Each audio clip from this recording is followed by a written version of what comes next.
Cuando el poeta Andrew Motion tenía 17 años, su madre se cayó de un caballo y tuvo que ser sometida a una operación cerebral que a la postre la dejó paralítica.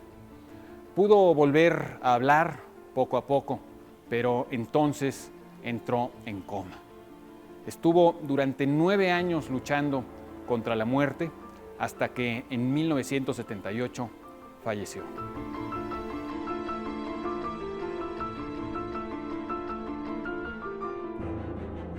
Desde entonces, el poeta se siente obligado a visitar cada año el pueblo en que vivió con su madre y los lugares que recorrió con ella y su tumba. Es una obligación que no se deriva de ninguna ley, de ninguna costumbre, de ninguna presión familiar. Es una obligación que él mismo se ha impuesto.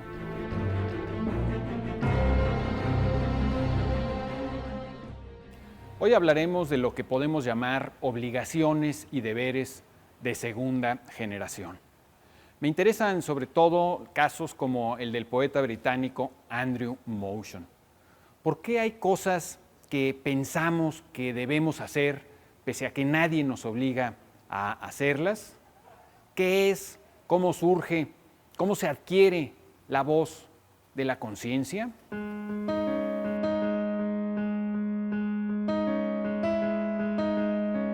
Comencemos por decir que hay algunos deberes que cumplimos porque la ley nos lo manda. Por ejemplo, pagar impuestos.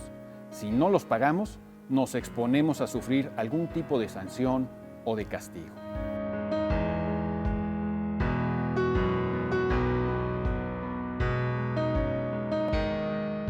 Pero la mayoría de nuestros deberes se derivan más bien de nuestras costumbres y de lo que llamamos nuestra moral. Y también sucede que cuando incumplimos uno de estos deberes, sufrimos un castigo. Solo que ese castigo no proviene de un agente externo, sino de nosotros mismos.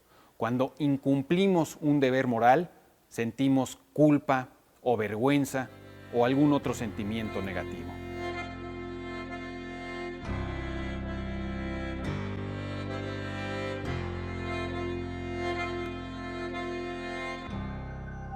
Nadie nos va a multar por no ser amables con nuestros parientes, pero la gran mayoría de nosotros siente el deber de tratarlos bien, por lo menos a muchos de ellos.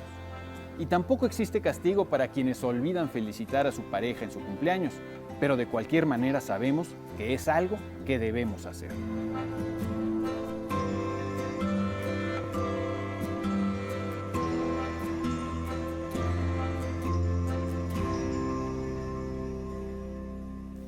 Este saber lo que se debe hacer es muy peculiar. No es fácil justificar de una manera racional por qué debemos hacer lo que sabemos que debemos hacer. Ni siquiera los filósofos han logrado ponerse de acuerdo. Immanuel Kant, que tanto estudió los problemas morales, llegó a una conclusión curiosa y completamente tautológica. Dijo que el deber había que cumplirlo, o hay que cumplirlo, porque es el deber. Como si dijera, el deber es el deber y punto.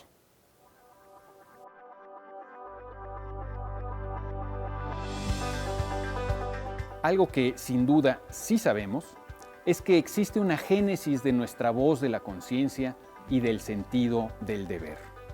Cuando los niños son muy pequeños, necesitan la mirada amorosa de sus padres, sus elogios, su protección y algo más y muy importante, necesitan su aprobación.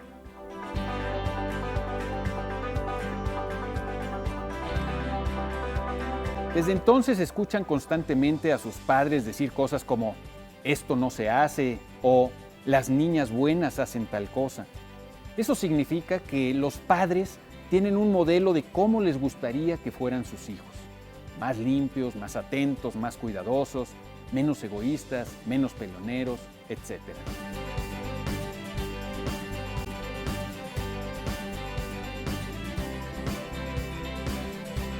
Y poco a poco, en un proceso que dura muchos años, con sus dificultades y sus ritmos diferentes, los niños, los adolescentes y más tarde los jóvenes van dejando de necesitar la voz admonitoria de sus padres y la van sustituyendo con su propia voz interior que les ayuda a controlarse y a dirigir su comportamiento.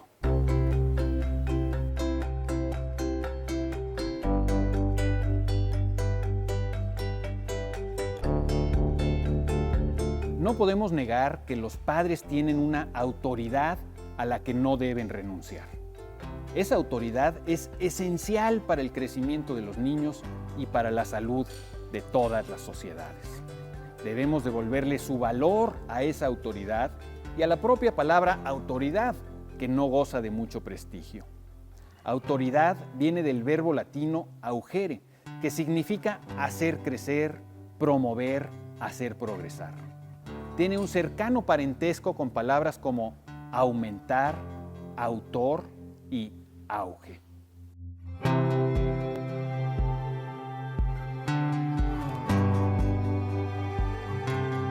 El auge de nuestra vida llega cuando, aumentando nuestras potencias, nos convertimos en autores de ella. Hacernos adultos no consiste en cumplir una edad en la que ya no tenemos que obedecer a nuestros padres y podemos hacer lo que nos venga en gana, sino en escuchar nuestra propia voz de la conciencia y en aprender a guiarnos por ella. Es decir, necesitamos aprender a obedecernos a nosotros mismos.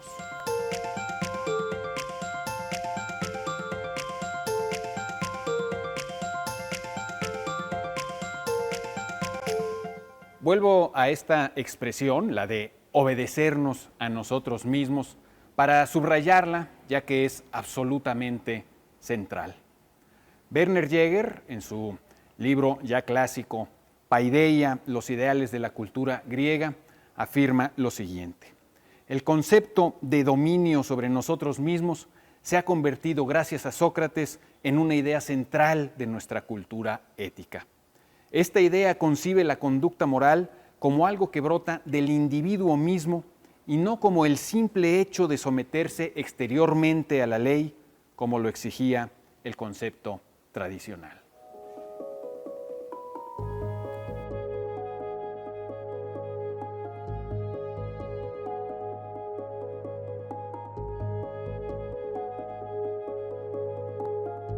Las morales son tradiciones, es decir, pasan de una generación a otra en un proceso que es, en principio, sentimental y no intelectual.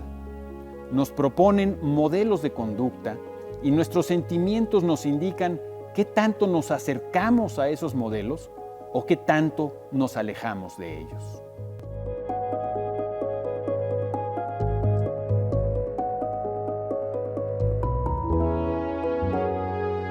Sin embargo, todavía podemos ir un poquito más allá y aprender a guiarnos no solo por valores sentidos o por normas sentidas, sino por pensamientos bien razonados.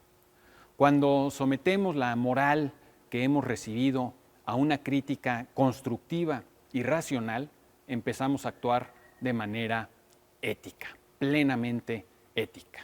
No se trata de renunciar del todo a la herencia de innúmeras generaciones, no se trata de acabar con la moral ni de únicamente denunciar sus defectos, sus limitaciones, sus contradicciones, sus hipocresías, sino de construir una nueva moral mejor fundamentada, más racional, que nos ofrezca mejores razones para comportarnos como debemos hacerlo.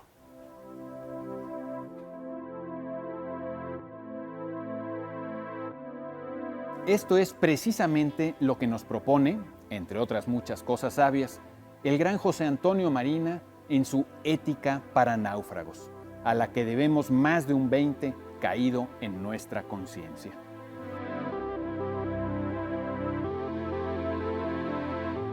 Para terminar, volvamos a Andrew Motion, quien hasta hace pocos años ostentó el cargo de poeta laureado del Reino Unido. En 1972, hacía ya 3 años que su madre había sufrido el accidente que la dejó paralítica. El poeta sabía que ella nunca se iba a recuperar. Fue entonces que escribió uno de sus poemas más memorables, que lleva por título En el ático. Aunque sepamos bien que nunca vas a necesitar tu ropa, la guardamos arriba en un baúl cerrado. Algunas veces me arrodillo allí y la toco y trato de revivir el tiempo en que tú te la ponías y la forma real de tu brazo y tu muñeca. Mis manos toman las mangas huecas o invisibles, vacilan, luego las sostienen en el aire y las presionan. Unas vacaciones verdes, un bautismo rojo, todas tus vidas sin terminar, desvaneciéndose por oscuros veranos que entran como polvo en mi cabeza. Hoy estuvimos en la librería Educal, sucursal Biblioteca Vasconcelos. Soy Pablo Boullosa. Usted tiene la palabra.